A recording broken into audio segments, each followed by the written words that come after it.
सबका ठीक है। चलो मैं इंतजार कर रहा था थोड़ी अटेंडेंस हमारी बढ़ जाती, लेकिन आज मेरा ख्याल है बच्चों का मूड कम है पढ़ने का। तो let's start of with the class, और मैं उससे पहले एक सेकंड आपके साथ स्क्रीन शेयर कर दूं।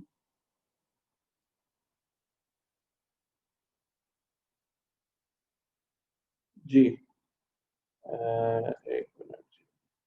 ये हमने लास्ट टाइम चैप्टर आपके सामने जो है स्टार्ट किया था। आप लोगों ने अपनी अटेंडेंस मार्क कर दी होगी, आई होप सबने।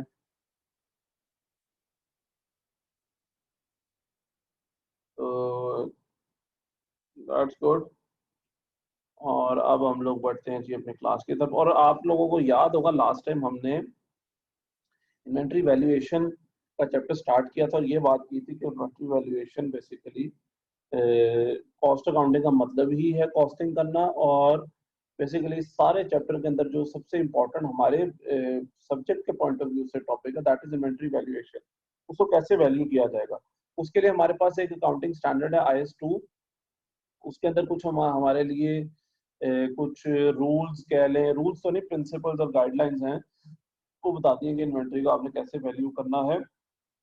यहाँ पे इन्वेंटरी वैल्यू करने का मतलब क्या है, ये बात ध्यान में रखें। सबसे पहले ये बात समझें, बार बार कह रहा हूँ इन्वेंट्री को वैल्यू करना है। इन्वेंट्री को, पहली बात इन्वेंट्री कौन सी इन्वेंट्री को भाई वैल्यू करना है। इन्वेंट्री को देखिए, आपके पास जितनी भी इन्वेंट्री है, ख्वाह वो रॉ मटेरियल हो, वर्क इन प्रोसेस हो, फिनिश गुड्स हो, वो तमाम की तमाम इन्वेंट्री आप क्यों बना रहे हैं या क्यों साइकिल में लेके आ रहे हैं, अल्टीमेटली टू सेल इट, उसको बेचने के लिए। और आप जितनी भी इन्वेंट्री बनाते हैं उसमें से कुछ या सारी या काफी, लेकिन कुछ ना कुछ तो उसमें से बिक ही जाती है। तो एक इन्वेंट्री है, जब मैं बात करता हूँ इन्वेंट्री वैल्यू करने की, तो सबसे पहले तो बेटा मैं वो इन्वेंट्री वैल्यू करना चाह रहा हूं जो हमारी बिक जाती है। इसको हम कहते हैं CGS।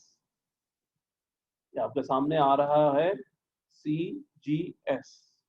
अच्छा, फिर कुछ इन्वेंट्री बिक जाती है, तो इसका मतलब है जाहिर बात है कुछ इन्वेंट्री नहीं बिकती। तो उसके लिए क्या है, वो है होती है आपकी क्लोजिंग इन्वेंट्री, या जिसको आप एंडिंग इन्वेंट्री भी कहते हैं। देखिए जी EI लिखा हुआ है, एंडिंग इन्वेंट्री। तो बेसिकली आपकी दो ही किस्म की इन्वेंट्रीज है जिनको मैं बार बार जिक्र कर रहा हूं ना, इन्वेंट्री वैल्यू करनी है, इन्वेंट्री वैल्यू करनी है। एक तो हमने वो इन्वेंट्री वैल्यू करनी है जो बिक चुकी है, और उसको हम कहते हैं CGS, cost of goods sold. जो हमने बेची है चीजें, वो हमें कितने की पड़ी थी, वो इन्वेंट्री हमारे लिए कितने की थी, हमें कितने की पड़ी थी, वो बनाने में या खरीदने में वो हमें कितने की पड़ी थी। तो इस कॉस्ट को हम कहते हैं कॉस्ट ऑफ गुड्स सोल्ड, कि जो इन्वेंट्री बिक गई वो हमें कितने की पड़ी थी। अच्छा, जो रिमेनिंग है वो क्या है, आपकी अनसोल्ड इन्वेंट्री। और जो अनसोल्ड इन्वेंट्री होती है उसको हम कहते हैं एंडिंग इन्वेंट्री या closing inventory, closing stock, ending stock, जो जिस नाम से भी आपने पढ़ा है। तो उसकी कितनी वैल्यू है, तो हमने इन दोनों को वैल्यू करना है, जो बेचा उसको भी और जो नहीं बिक पाया उसको भी। जो बेचा, मैं एक सेकंड आपके साथ एक स्क्रीन शेयर करता हूँ। चलिए शेयर।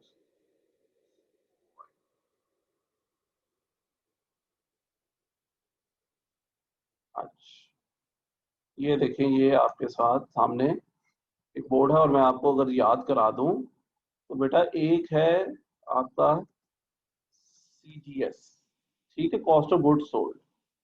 और इसी तरह एक आपकी होती है क्लोजिंग इन्वेंट्री। अब ये जो CGS है, ये कहां पे यूज होता है, ये बेटा यूज होता है, आपको ये लिख के याद आ जाएगा, ये देख के, आपकी इनकम स्टेटमेंट के अंदर।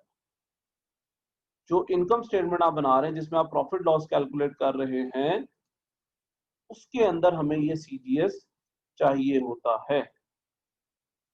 फिर इस सीजीएस को माइनस करने के बाद हमारे पास आता है ग्रॉस प्रॉफिट, और इसमें से आप माइनस करते हैं तमाम ऑपरेटिंग एक्सपेंसेस, तो आपके पास आ जाता है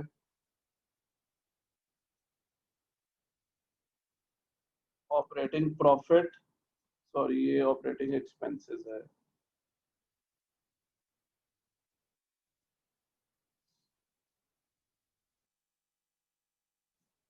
ग्रॉस प्रॉफिट, और उसके बाद आप माइनस करते हैं इसमें से ऑपरेटिंग एक्सपेंसेस, और आपके पास आ जाता है ऑपरेटिंग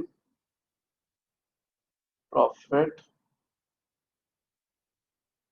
या जिसको आप ईपीआईटी भी कहते हैं। ठीक है जी।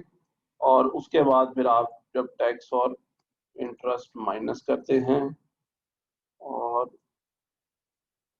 टैक्स माइनस करेंगे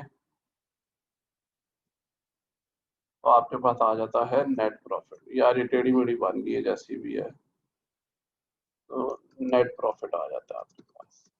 ये है आपकी इनकम स्टेटमेंट, मोटी मोटी मोटा सा फॉर्मेट इसका बनाया है जनरल सा। तो ये जो सीजीएस है, ये ये बेसिकली आपको चाहिए होता है for the calculation of your profit. क्योंकि देखिए सबसे पहले तो जितने की आपने चीजें बेची, फिर आपको कितने की पड़ी थी, ये आपका ग्रॉस प्रॉफिट आता है। इसके लिए आपको सीजीएस लाजमी चाहिए होता है। तो सीजीएस कहाँ से कैलकुलेट होगा? इन्वेंट्री वैल्यूएशन से। आप वैल्यू करेंगे कि जो इन्वेंट्री आपने बेची वो कितने की बेची। अच्छा, दूसरी जगह अगर आप आ जाए तो ये क्लोजिंग इन्वेंट्री होती है। बेटा ये किधर यूज होती है? ये आपकी यूज होती है बैलेंस शीट के अंदर, under the heading of assets. और एसेट्स में भी कौन से एसेट्स होते हैं जी? Current assets. उसमें आप जो इन्वेंट्री पढ़ते हैं वो बेसिकली ये इन्वेंट्री होती है जो बच जाती है, जो आपका क्लोजिंग बैलेंस है इन्वेंट्री का। ठीक है। तो इसको आपने क्या, इन दोनों इन्वेंट्रीज को कैलकुलेट करना है ताकि आप बैलेंस शीट और इनकम स्टेटमेंट दोनों को कंप्लीट कर सके। इनके बगैर इनकम स्टेटमेंट और बैलेंस शीट कंप्लीट नहीं होती। ठीक है, तो इनको कैलकुलेट करना जरूरी होता है। अच्छा, अब सवाल पैदा होता है कि कैसे कैलकुलेट करना है। ठीक है, तो उसके लिए मैं आपके साथ और स्क्रीन शेयर करता हूं। पहले तो मैं आपको ये बता दूं कि कौन सी टेक्निक्स हैं। तो बेटा हमारे पास जो बेसिकली 3 टेक्निक्स हैं जो इस्तेमाल की जाती हैं, वो है फाइफो, लाइफो एंड एफको। ये आपने पढ़ा हुआ है, अगर नहीं भी पढ़ा जिन्होंने, उनको मैं बता देता हूँ। FIFO stands for first in first out. ठीक है। और LIFO stands for last in and first out. और एफको जो है एवरेज कॉस्ट मेथड इसको कहते हैं, वेटेड एवरेज कॉस्ट मेथड भी कहते हैं। तो फर्स्ट इन फर्स्ट आउट ये क्या होता है? पहली बात तो ये सबसे ज्यादा यूज होता है फर्स्ट इन फर्स्ट आउट। और जो लाइफो है लास्ट इन और फर्स्ट आउट, ये यूज नहीं होता अब। और क्यों यूज नहीं होता उसकी मैं आपको एक पहले तो मैं आपको समझा देता हूँ ना कि होते क्या, फिर आपको खुद ही वजह भी खुद ही पता चल जाएगी। ठीक है, एक मिनट जरा मुझे, एक मिनट।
अच्छा जी, तो होता क्या है फर्स्ट इन फर्स्ट आउट में, आपने ये देखना है, first in first out as the name suggest, वो ये कहता है first in first out method कि जो इन्वेंट्री आप पहले खरीद रहे हैं या बना रहे हैं, आप बेच भी उसी को पहले रहे हैं।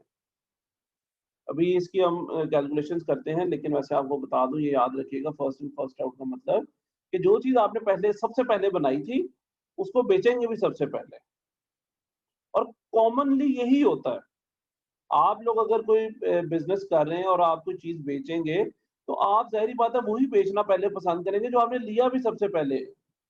फॉर एग्जाम्पल आपके पास एक आइटम है जो आपने साल पहले लिया है, और ऐसा तो नहीं होता कि आप एक ही दफा लेके उसको बेचते हैं और फिर अगला लेते हैं। ऐसा नहीं होता जी बिजनेस में। बिजनेस में होता है कि आपको बार बार लेना पड़ता है माल और बार बार बेचना पड़ता है। You buy you sell, you buy you sell, इसी तरह होता है ना। आपके पास कहीं पड़ा भी होता है तो आपको और लेना पड़ता है माल। तो आप फिर क्या करेंगे, आप इसको ये जो पहले खरीदेंगे उसी को बेचने की कोशिश करेंगे। क्यों? खराब ना हो जाए, वो पुराना पड़ा हुआ है ऑलरेडी। और खास तौर पे जो पेरिशेबल आइटम्स हैं वो तो अंडरस्टूड बात है कि जो पहले बनाएंगे वो पहले ही बेचेंगे ताकि वो खराब ना हो जाए। वैसे भी जनरली भी जो चीज पहले बनती है वही पहले बेची जाती है। अच्छा, लाइफो का मतलब है कि लास्ट इन फर्स्ट आउट। जो चीज सबसे एंड पे बनी वो पहले बेची जाए। ऐसा लॉजिकली आप लोगों को भी सही नहीं लग रहा, क्योंकि ये ऐसा होता भी नहीं है कि जो चीज आपने एंड पे बनाई वो वही पहले बेची जाएंगे। तो जो पहले की पड़ी हुई चीज है वो अल्टीमेटली खराब ही होगी। बट स्टिल हो सकता है कोई ऐसा बिजनेस हो जो लाइफों पे चलता हो, वो लाइफों को पसंद करता हो। एग्जाम्पल पे कोई भी नहीं आता, बट बिजनेस की मर्जी है। तो पहले ये टेक्निक्स मौजूद होती थी। हुआ क्या कि लाइफो लॉजिकली कोई यूज करता ही नहीं था। तो लाइफो को वैसे भी अब ब्रिटेन के अंदर खास तौर पे यानी यूरोपियन अकाउंटिंग के अंदर खत्म कर दिया गया। LIFO is no more use according to IS2। FIFO is used, लेकिन फाइफो के साथ भी एक मसला है।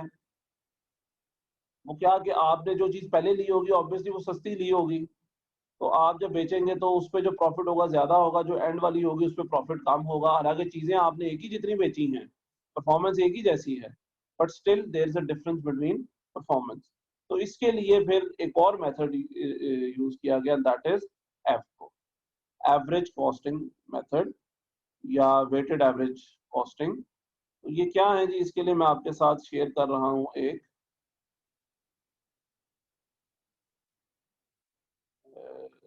हाँ,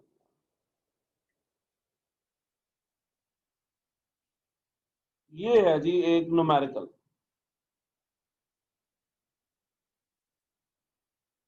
अभी आपने गौर से देखना है। The Delta company uses a periodic inventory system. The beginning balance of inventory and purchases made by the company during the month of July 2016 are given below. देखिए जी, आप जुलाई 1 को यानी ओपनिंग बैलेंस जो इन्वेंट्री का था वो 500 यूनिट्स थे और एक यूनिट 20 रुपए का पड़ा था। एक यूनिट की कॉस्ट जो आपने निकाली थी वो 20 रुपए निकाली थी, ठीक है। फिर 18 जुलाई को मजीद इन्वेंट्री परचेज की गई 800 यूनिट्स की, वो पड़ी $24 की। क्यों ज्यादा होगी? ज्यादा हो सकती है जी, बिल्कुल ज्यादा हो सकती है। कभी आपको कोई अच्छा डील मिल जाती है, कभी कोई बुरी डील मिलती है, इन्फ्लेशन हो जाती है, एकदम रूल्स टैक्सेस वगैरह बदल जाते हैं, तो ये ज्यादा होगी जी, 20 से 24 होगी। तो 800 यूनिट्स आपने खरीदे 18 तारीख को 24 रुपए पर यूनिट के हिसाब से। फिर 25 जुलाई को आपने मजीद 700 यूनिट्स खरीदे $26 पर यूनिट के हिसाब से। तो the delta company sold 1400 units during the month of July. Month के अंदर डेल्टा कंपनी ने 1400 यूनिट बेचे। रिक्वायर्ड क्या है कि आपने cost of goods sold and ending inventory निकालनी है यूजिंग ऑल थ्री मेथड। तो बड़ा ये बेसिक्स और बड़ा मजे का सवाल है। इन तीनों मेथड्स को इस्तेमाल करते हुए आपने कॉस्ट ऑफ गुड सोल्ड और एंडिंग इन्वेंट्री निकालनी है। तो सबसे पहले देखते हैं जी FIFO। मैं फिर से बता दूं सिनेरियो क्या है। 500 यूनिट आपके पास पहले के पड़े थे 1 जुलाई को, 800 आपने मजीद दिए 18 जुलाई को, 700 आपने मजीद दिए 25 जुलाई को। उनकी कीमतें ये आपके सामने लिखी हैं, 20, 24 और $26 रिस्पेक्टिव। और इस मंथ में बेचे कितने आपने? 1400। तो पहली बात तो ये कि क्या कोई हमारे पास क्लोजिंग स्टॉक है भी या नहीं, ठीक है। वो वैसे भी आपको आइडिया हो जाता है किस तरह, कॉमन सेंस है। 500 प्लस 800 प्लस 700 ये बनता है जी 2000, बेचे कितने? 1400। तो आपको वैसे ही पता चल गया, कोई रॉकेट साइंस नहीं कि 600 यूनिट्स आपके बच गए हैं। लेकिन फिर भी सोल्यूशन जब हम स्टार्ट करते हैं, इसका FIFO कर रहे हैं जी हम, या कोई भी मेथड जब स्टार्ट करते हैं तो सबसे पहले हम उसकी एंडिंग इन्वेंट्री फाइंड करते हैं। उसका फॉर्मूला क्या है? Beginning inventory plus purchases made minus unit sold. Simple maths है जी, कोई रॉकेट साइंस नहीं है। 500 स्टार्ट किया, 1500 मजीद खरीदे और 1400 आपने बेच दिए, ठीक है। ये बनते हैं 600 यूनिट्स। ओके। अच्छा, ये 1500 कैसे आया उसने बता दिया नीचे कि 801 खरीदे, 701 खरीदे, तो इस तरह से 1500 हमारे पास बनता है, ठीक है। तो टोटल एंडिंग यूनिट्स है हमारे पास 600। अब स्टार्ट करते हैं FIFO मेथड। सबसे पहले जी एंडिंग इन्वेंट्री की वैल्यू क्या है? याद रखें हम क्या करें, फर्स्ट इन फर्स्ट आउट, यानी जो पहले खरीदा वो ही बेचा। तो आपके पास बच गए 600। आपने ये देखना है कि ये जो 600 बचे हैं मेरे पास, ये इनमें से कौन से वाले 600 बचे हैं? 500 वाले कितने बचे हैं, 800 वाले कितने बचे हैं, 700 वाले कितने बचे हैं? तो उसके लिए एक हम टेबल बनाते हैं। वो टेबल मैं आपको नेक्स्ट क्लास में बताऊंगा जब हम प्रैक्टिस क्वेश्चन करेंगे एक और। तो टेबल कैसे बनाना है अभी सिर्फ आपको समझाया जा रहा है कि बेटा यू स्टार्टेड विद 500, 800 ये वाले आ गए। सबसे पहले कौन से बिके? ये 500। आपने टोटल कितने बेचने हैं? 1400। सबसे पहले बिके जी ये वाले 500। उसके बाद ये वाले 800 अगर आप बेचें तो टोटल बिके कितने बने? 1300। अभी भी 100 बचा है, अभी भी 100 बचा है। और वो 100 कहां से बिका होगा? इस 700 से। तो आपने ये वाले सारे बेच दिए 500 यूनिट्स, ये वाले 800 भी सारे बेच दिए, और इस 700 में से आपने 100 बेचा। तो बाकी जो 600 आपने कैलकुलेट किया नीचे एंडिंग इन्वेंट्री, वो 6 का 600 आपके पास इसमें से बचा था। यानी वो 700 यूनिट्स में से 600 बचा है जो आपने 26 पर यूनिट में खरीदा था।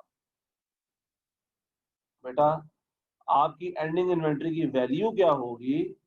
600 units at the rate of 26 per unit, eight the rate of 26 per unit. तो 600 को मल्टीप्लाई करें 26 के साथ, तो आपकी एंडिंग इन्वेंट्री की वैल्यू जो बैलेंस शीट में जाएगी, जो बैलेंस शीट में जाएगी, वो बनेगी 15,600। और कैसे बनेगी? 600 इंटू 26 पर यूनिट। तो ये वो अमाउंट है एंडिंग इन्वेंट्री की जो बैलेंस शीट में जाएगी। सिंपल।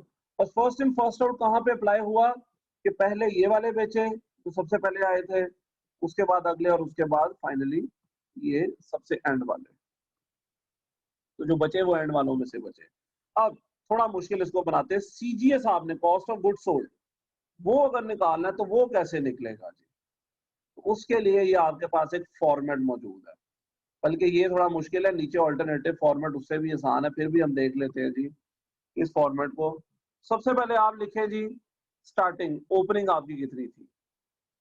ओपनिंग थी 10,000। ठीक।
जी बेटा, सॉरी वो डॉक्टर नवीद साहब से बात हो रही थी। अच्छा चलें जी। सो ये आप सीजीएस फाइंड करें, याद रखिएगा। और ये सीजीएस,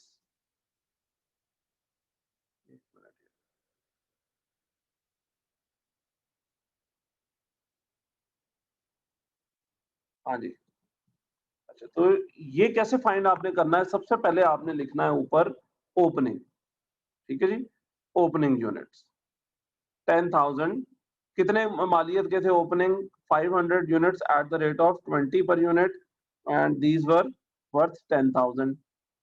फिर जो यूनिट्स परचेज किया आपने वो as it is 800 into 24, 700 into 26, total बने 37,400। तो आपके पास टोटल यूनिट्स अवेलेबल जो पूरे मंथ में थे बेचने के लिए वो थे 47,400। यानी आप जो बेच सकते थे यूनिट्स, उनकी टोटल मालियत थी 47,400। आपने बेचे, कितने बेचे जी? 1400 बेचे। अभी तक आपको ये नहीं पता कि कितने के थे वो, यानी कॉस्ट ऑफ गुड्स सोल्ड नहीं निकाला, लेकिन आपने फर्स्ट स्टेप में एंडिंग इन्वेंट्री फाइंड कर ली है। एंडिंग इन्वेंट्री आपने ऊपर वाले स्टेप में कितनी फाइंड की है? 15,600। तो ये 15,600 जब हम 47,400 में से माइनस कर देंगे, मतलब जो टोटल बिक सकते थे वो कितने हैं? 47,400। जो ना बिक सके वो है 15,600। तो जो रिमेनिंग अमाउंट होगी 31,800, वो मालियत है उन यूनिट्स की जो बिक चुके हैं, जो बिक चुके हैं। तो कॉस्ट ऑफ गुड्स सोल्ड आपने कैसे फाइंड किया? टोटल कॉस्ट तमाम यूनिट्स की जो उस महीने में हमारे पास मौजूद थे, ओपनिंग प्लस परचेजेस सब मिला के, माइनस इसमें से कर देंगे एंडिंग इन्वेंट्री। तो कॉमन सेंस यही है कि जो बच गई अमाउंट वो वही होगी जो हमने बेच दी है। इसका दूसरा तरीका इससे भी आसान है जी। आपने कितने बेचे हैं? 1400। 1400 को आपने फर्स्ट इन फर्स्ट आउट के हिसाब से अगर देखें तो सबसे पहले 500 बेचे, कितने के? 10,000 के। फिर 800 आपने बेचे 24 के हिसाब से, 19,200 के। और उसके बाद जो अगले 100 आपने बेचे वो 26 के बेचे, 2600 के हिसाब से। तो इन तीनों को भी जब प्लस करेंगे तो ये बनेगा 31,800। तो इस तरह से आप दोनों तरीकों से कोई भी तरीका आप अपना सकते हैं जी, दोनों ठीक हैं। तो first in first out method FIFO के तहत आपने सबसे पहले एंडिंग इन्वेंटरी फाइंड की, और उसके लिए मैं टेबल आपको एक बता दूंगा, तो टेबल से ज्यादा आसान हो जाएगा। वैसे भी कॉमन सेंस है बेटा, ये कोई इतनी मुश्किल कैलकुलेशन है नहीं। और कंप्यूटेशन ऑफ गुड्स सोल्ड के लिए आपने क्या किया? दो मेथड्स हैं। सबसे पहले आपने तमाम गुड्स की कॉस्ट फाइंड की जो आपके पास अवेलेबल है, उसमें से एंडिंग इन्वेंट्री आपने माइनस कर दी। दूसरा क्या है कि जो बेचे वही देख ले कौन से पहले बिके, 500 बिके, 800 बिके और फिर 100, 26 वाले बिके। इन तीनों को आप, इन तीनों की कॉस्ट को ऐड कर दें तो ये आपके पास total cost of goods sold आ जाएगी 31,800। ये था जी फाइफो मेथड। जो पहले आया वो ही पहले बिका। ठीक है। अब हमारी क्लास खत्म होने वाली है, नेक्स्ट क्लास आप लोग ज्वाइन कर लीजिएगा, मैं ये एंड कर रहा हूँ। तो नेक्स्ट क्लास आप लोग ज्वाइन कर लें जी। ठीक है, तो चले लेट्स रिज्यूम। आप लोगों ने अपनी अटेंडेंस नहीं लगाई यार, आप लोग भूलते जा रहे हो आहिस्ता आहिस्ता। अपनी अटेंडेंस लगाते गए। और मैं रिज्यूम कर रहा हूँ उसी क्वेश्चन से।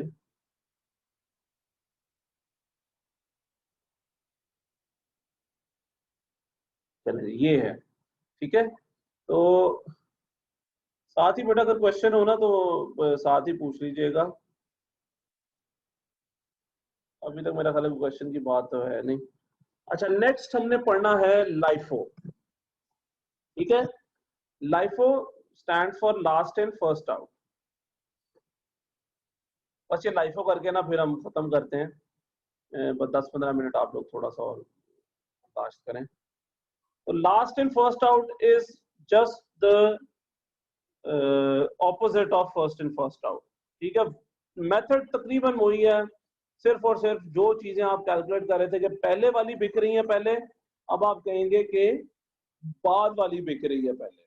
ठीक है। चले सबसे पहले देखते हैं कि एंडिंग इन्वेंट्री लाइफो में कैसे कैलकुलेट की जाती है। वही एग्जांपल है। सबसे पहले आप देखें, ऊपर आए वापस सवाल की तरफ, लास्ट इन फर्स्ट आउट, जो आपने 1400 यूनिट बेचे वो अब कौन से बेचे? सबसे पहले आपने बेचे ये 25 जुलाई वाले 700, सबसे पहले आपने बेचे ये 25 जुलाई वाले 700। उसके बाद अगर आप ये 800 के 800 बेच देते हैं तो बेटा ये तो फिर 1500 बिक गए। यहाँ पे वो टेबल यूज होता है, वो टेबल असल में बनाना आपके लिए एग्जांपल के तौर पे भी भूल गया था, वो मैं आपके लिए बाद में बना दूंगा अगले क्वेश्चन के लिए। तो अगर आप देखें कॉमन सेंस ये कहती है कि ये तो 1500 यूनिट बिक गए, तो इसका मतलब है कि ये जो 800 थे इनमें से कितने बिके? इनमें से 700 बिके, तो 100 इनमें से रह गए, 100 ये वाले रह गए और 500 के 500 ये वाले रह गए according to last in first out. End पे कौन से आए? 700, ये सारे बिक गए। उससे पहले कौन से आए थे? 800, इनमें से भी 700 बिक गए, तो 100 ये वाले रह गए और 500 ये वाले रह गए। तो इस तरह से 600 पूरा हुआ। और इसको हम ऐड कैसे करेंगे? ये देखें जी, 520 की 20 यूनिट के हिसाब से रह गए और जो एक मिनट आ गया,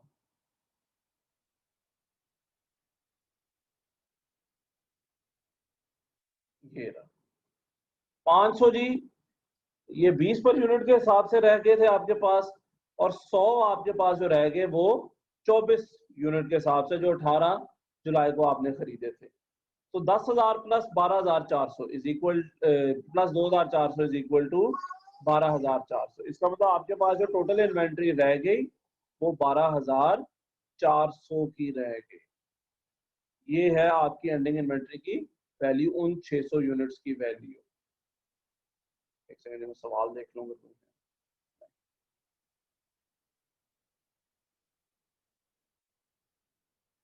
अच्छा, फिर सीजीएस अब कैसे कैलकुलेट करना है?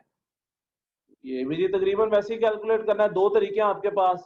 नंबर वन, आपके पास जितने भी थे, देखें पहला पार्ट तो वही है, 47,400 आपके पास टोटल था इस साल, इस महीने बेचने वाला।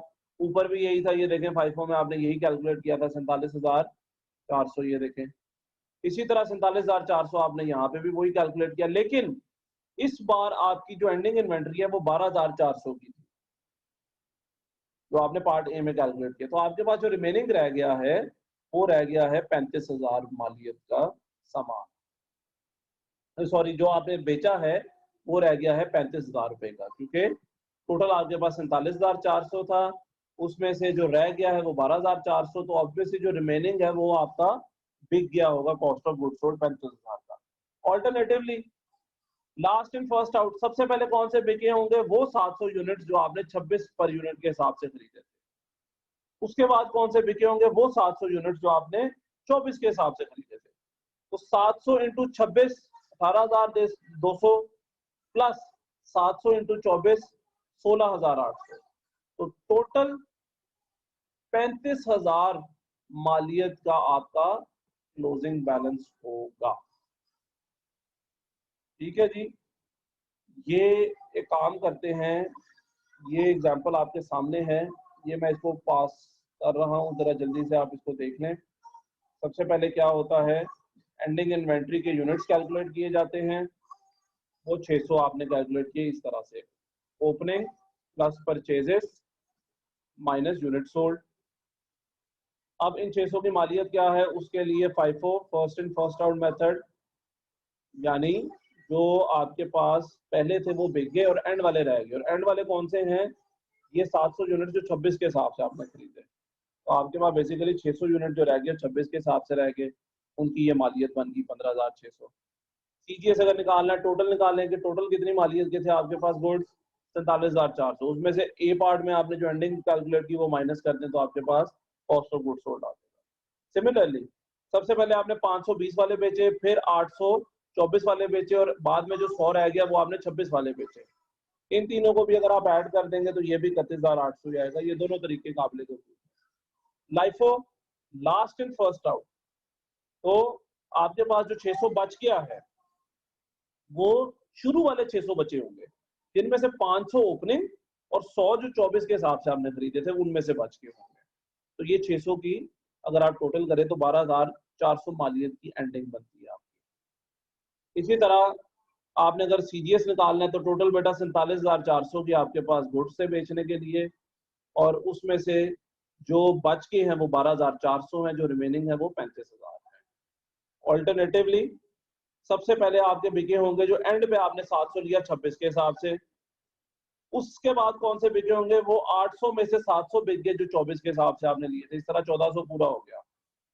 तो इनको आप टोटल कर दें अगर 18,200 प्लस 16,800 तो ये भी 35,000 ही बनता है। This is LIFO and FIFO method, याद रखिए, ठीक है। अब मैं आप लोगों के साथ एक वीडियो शेयर कर रहा हूँ जो कि इसी का एक एग्जांपल है, ये आप देखिएगा। क्योंकि दो वीडियोस हैं ये, पहले ये वाली देखें, ये इसके बाद आपका लाइफो और फाइफो क्लियर हो जाएगा इंशाल्लाह, ठीक है। ये देखें जी,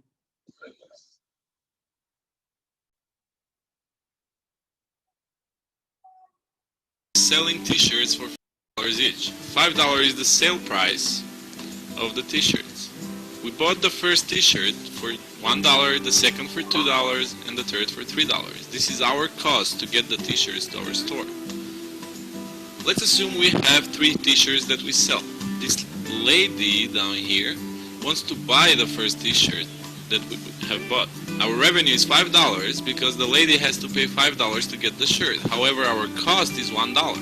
Gross profit therefore is $4. This method is called specific identification because we specifically identify which t-shirt the lady bought. Now let's assume that instead of 3 we're selling thousands of shirts. Do you think that anybody would have the resources and time to specifically identify which shirt was picked up by their customers? Well, chances are you're not Superman. So to be more efficient, we have to rely on assumptions. First assumption is FIFO, first in, first out. The products that we buy first are the first to be sold. Second is LIFO, products that we buy last are the first to be sold. And finally, we have average cost method. We find the average cost of each shirt and we apply it to each sale that we make. Under FIFO, first in, first out, whatever we bought first is the first to be sold. Let's say this guy picked up the second shirt. He has to pay $5, which is our revenue. Our cost of goods sold is not $2 because we do not care which shirt he picked up. We assume he picked up the first one that we have bought, so our cost is $1. Under LIFO, whatever we bought last is the first to be sold. Let's say this guy picks up the second shirt. He has to pay $5, our revenue. Our cost of goods sold is not $2 because we do not care which shirt he picked up. We assume he picked up the last one that we have bought. Our cost is $3. Under the average cost method, we simply find the average cost per shirt. We do not care which t-shirt this guy picked. The average cost is calculated to be $2 per shirt, and that is our cost of goods sold. Therefore, the gross profit is $3. Now let's compare the 3 methods. The revenue is the name under all 3. Since the selling price is 5 per shirt, now the cost of goods sold is 1, 3, and 2 respectively, which ends into a different gross profit. That means under FIFO you will pay the highest taxes, under LIFO the lowest. Let's assume you're selling these light bulbs and you're using the FIFO method. At the start of the year you had 20 units at the price of 10 and you purchased 10 more at the price of 11. We know we have sold 15 units. So what is the cost of goods sold and ending inventory? Let's see. Since under FIFO what we bought first is the first to be sold, we will assume we have sold 15 units which were purchased at the price of 10, which gives us a total of 150. The ending inventory is what we have left. That is 5 units at 10 and 10 units at 11. Let's solve the same problem, but now using LIFO. The same beginning inventory and the same purchases. Again, we have sold 15 units. Find the cost of goods sold and the ending inventory. Let's see how that works out. So under LIFO, Whatever we have bought last is the first to be sold. Since we have sold 15 units, that means we have sold 10 units at the price of 11. We bought this last, remember? And 5 units at the price of 10, for a total of 160. The ending inventory is what we have left. That is 15 units at the $10. Let's solve the same problem, but now using the average cost method. Same beginning inventory, 20 units at $10, same purchases, 10 units at 11. Again, we have sold 15 units. Find the cost of goods sold and ending inventory. We first have to find the average cost per unit. To find that, we need to find the total cost, which is 20 at 10 and 10 units at $11. That adds up to 310. Divided by 30 units total, it is $10 per unit cost. So the cost of goods sold of 15 sold units is 15 times that price. Okay, I hope you understood, guys. Thank you for listening. Created using Powtoon. अच्छा जी, इसमें आप लोगों को average inventory का भी थोड़ा idea हो गया होगा। चले वो भी मैंने किया तो नहीं था, लेकिन फिर भी एक आइडिया हो गया। एक मिनट ठहरें जरा। अच्छा, एक और वीडियो देखें, इसके बाद आई होप कि आप लोगों का वो जो अंडरस्टैंडिंग है वो कंप्लीट हो जाएगी। ये भी एग्जांपल है, इसी तरह का एक और एग्जांपल है। तो वो बेटा जो है ना, करना मुश्किल हो जाता है। ठीक है, ऑनलाइन ये जो सवाल है ये हमारे लिए करना मुश्किल है, तो देखना आसान हो जाता है। ठीक है, इसीलिए मैंने एग्जांपल्स की वीडियोस आपके लिए निकालता हूँ ताकि आप लोगों के लिए भी आसान हो जाए। चले जी, ये एक और एग्जांपल है, ये भी क्लियर हो जाएगा। अगर आप कोशिश करेंगे आपको एवरेज इन्वेंट्री भी खुद ही समझ आ जाएगा, लेकिन वो मैंने खैर भी करवाना है, आप लोगों को याद रखिएगा। चले ये वीडियो भी देखते हैं। In this video, we're going to talk about FIFO, which means first in, first out. And FIFO is what we call an inventory costing assumption. And what we mean by that is that when we have a certain number of units that we've purchased, so we have our inventory over here, and we actually go and make a sale of that inventory, we sell some of it, then we have to decide, okay, which units are we actually going to place in the cost of goods sold, and which units are going to end up in ending inventory. And this will be a little bit easier to understand in the context of an example. So let's say that you have a t-shirt company, you sell custom t-shirts, and let's say that you end up selling 250 t-shirts. You sell 250 t-shirts. Now this is all the exact same type of t-shirt.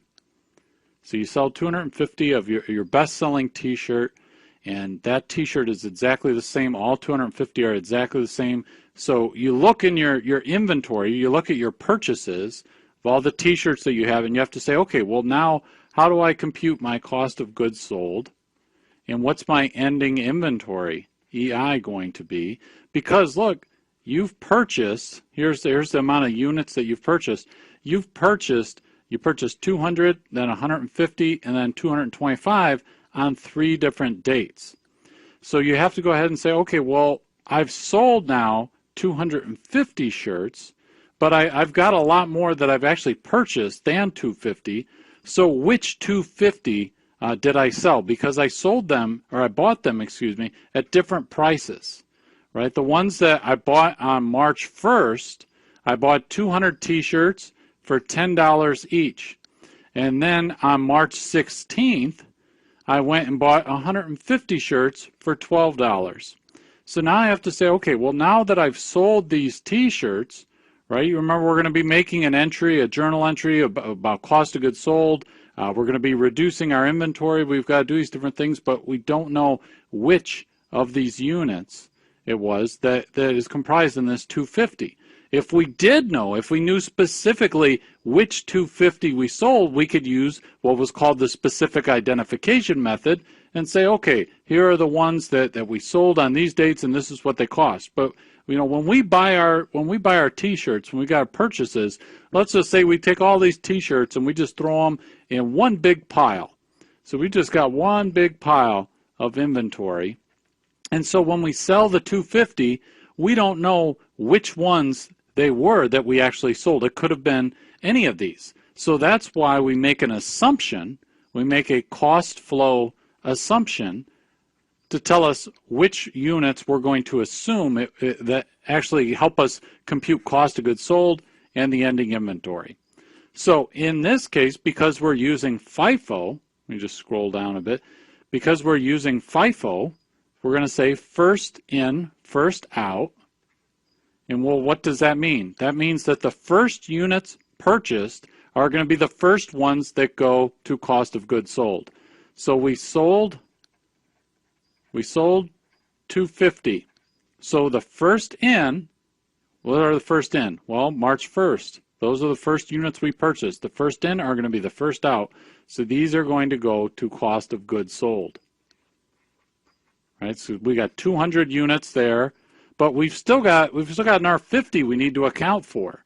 So what do? We say, okay, well, out of this 150 that we've got here, 50 of those units are also going to go to cost of goods sold. So we've got 50 here, and then we've got the full 200 here, are all going to be cost of goods sold, right? So the first units we've purchased are going out. So let's compute our cost of goods sold now. We've got this 200, because those were the first in, they're going out now, and the price per unit was $10 a t-shirt. So we're going to have 200 times $10. But remember that we sold 250 t-shirts, and this is just 200, so we had to take another 50 out of here, out of that March 16th purchase.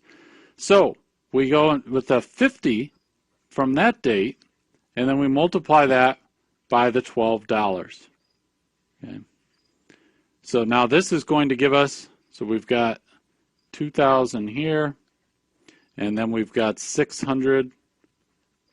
This is 600, so that gives us 2,600.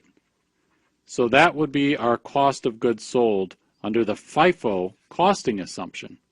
But now we have to say, okay, well, what would be the ending inventory? Let me just write it over here, a little more space. Ending inventory, right? Well, if we looked at the balance sheet after this all took place, what would the balance sheet show as our inventory? I'll just change colors here. So now we say, okay, well, we already took 50 out of here, right? So that really leaves us now, in terms of ending inventory, we're going to have 100 there, right? In ending inventory. And this whole 225, we didn't mess with that, right? That didn't go to cost of goods sold at all. So all 225 of those units are also going to be in ending inventory. So we've got the 100 that we didn't put to cost of goods sold here, and then we got the 225 that we didn't touch. So just bring that down. Now we'll do the calculations for ending inventory. So we've got the 100, and now we look, what price do those go at? Well, we bought those at $12 a unit. So now we're going to have that times 12. And then we've got the 225. So those 225 units, what price did we have per unit on that? We had 16. So we're going to multiply those 225 by the 16. And that's going to give us, what do we have here? We are going to have 1,200 is from this portion. And then we've got 3,600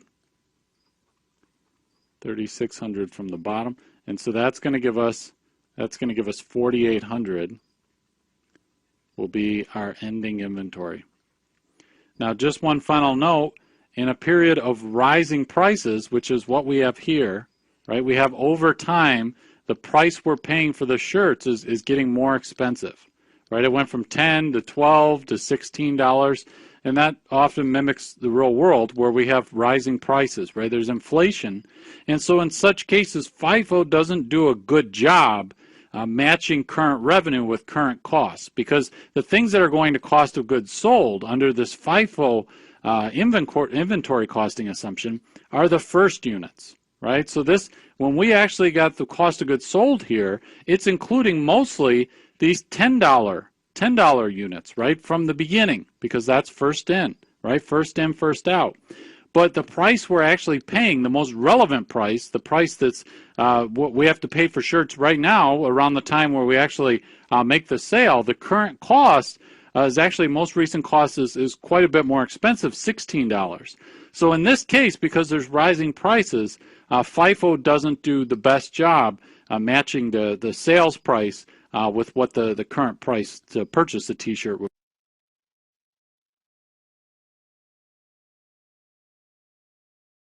जी बेटा, तो मेरा ख्याल है ये काफ़ी हमारी अच्छी practice हो गई है रिगार्डिंग फाइफो एंड लाइफो। और वेटेड एवरेज हमारा एग्जाम्पल में तो आपने देख लिया, लेकिन वैसे हमारा एक एग्जाम्पल उसका भी रहता है और उसका मेथड भी आपको मैंने इंशाल्लाह ताला नेक्स्ट क्लास में आपको कराऊंगा।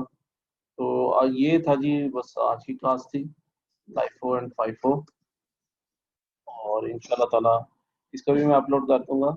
एंड सिमिलरली नेक्स्ट क्लास हमारी अब इंशाल्लाह उसी टाइम होगी ट्यूसडे को। ये टाइम बेटा ठीक है, सूटेबल है। अगर मेरी ड्यूटी ना हुई ट्यूसडे को, मेरा ख्याल है शायद मेरी एडमिशन ड्यूटी है, हाँ है, तो मैं अपलोड कर दूंगा एक लेक्चर, ठीक है।